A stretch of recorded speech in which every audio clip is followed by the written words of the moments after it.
Hey, what's going on, guys? Today I'm gonna give you a parts guide of how to build a computer. My lines are not scripted, so expect some stuttering. I just don't know how to script things. I don't know why. I just can't do it. But this PC build is supposed to be under $1,000. If it's over a little bit, I'm sorry, but it's shouldn't be too far over it. There's gonna be yeah. Okay, so first you always have to have processors, so I mean, yeah.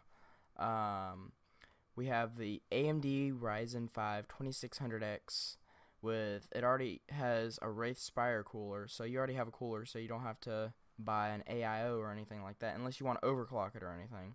But it has 6 cores and 12 threads. It turbos up to 4.2 gigahertz, so it's a really good processor. And it has 19 megabytes of combined cache. That's L2 and L3 cache combined. I don't know why they combine it, but I think it's like 16 megabytes of L3 cache or something. But you get 12 nanometer lithography. I don't know how to pronounce that, but yeah, the Ryzen 5 2600X is $209. That's pretty good.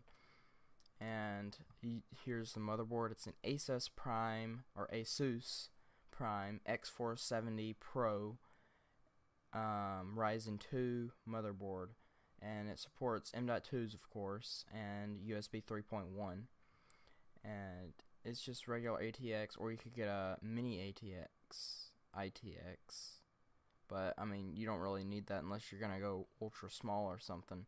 But this is the way to go. It looks really cool, like the RGB and everything. Yeah, I can't wait to get this computer. I'm just gotta save up because my computer's not that terribly powerful, but it's still really good. And next we have the RAM. It's Corsair Vengeance LPX, 16 gigabytes of 3000 megahertz RAM, and the cache latency is 15. And it's $130, which is a decent price considering prices, I guess. RAM prices have gone down, but it's decent RAM. And then the graphics card. Most people would go with a GTX 1060 for this, but I think a 1070 is a sweet spot. It's between the expensive 1080 and between the weaker 1060, which the 1060 is like $70 less. So if you want to go to that, you can, but you won't have the 8 gigabytes of VRAM for, like, this build is going to be future proof for about 6 or 7 years. So you got to think about that. And maybe not 6 or 7 years, but about 4 years. Not scripted, so I randomly think of stuff. But $370 for a GTX 1070 is not a bad price at all. And especially if you get this within Black Friday, you can get a really good deal. And here is the power supply. It's a EVGA Supernova 650 watt, 80 plus gold. So this is a really good power supply. $90, that's a little bit expensive, but it's a really good power supply. Yeah, and then you go to the case. It's a Corsair Carbide 100R mid-tower case, so it's not too big, not too small. It has a nice window on the side. It'll look really cool for all your parts and everything that's in it. And it's $55. It's kind of expensive, but there's a big enough budget where you can get a decent case for your computer, so it'll look nice.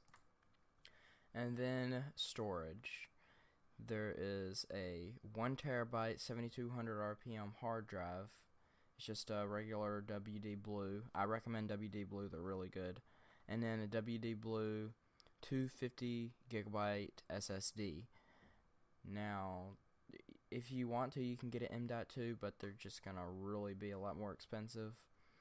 But an SSD is just, it's fast enough. You don't need anything faster than that unless you want your computer to boot up in 5 seconds. So yeah. And then here's benchmarks against this processor against the 8700K. I'm not a fanboy of either of these processors. I like them both. I'm on both sides. So, and I'm not just saying that for a YouTube video, but the 8700K is only 17% faster, but it costs about $130 more but the single core speed is a whole lot better, 20 points higher. But if you're playing Minecraft or anything, 8700K is the way to go, but it's still really overkill. But 2600X is still really good. You'd be getting, I don't know, like 1500 FPS, but 1079 multi-core speed and 964 multi-core speed on the 2600X, which they're pretty much almost identical. You could render videos. There would only be like a 10-second difference. And if you overclock it, you could get 124 points, which is actually a really decent single core speed. But this, 155, that's insane. You could literally get like 6,000 FPS in Minecraft, maybe. I don't know, but yeah, that's about it for that.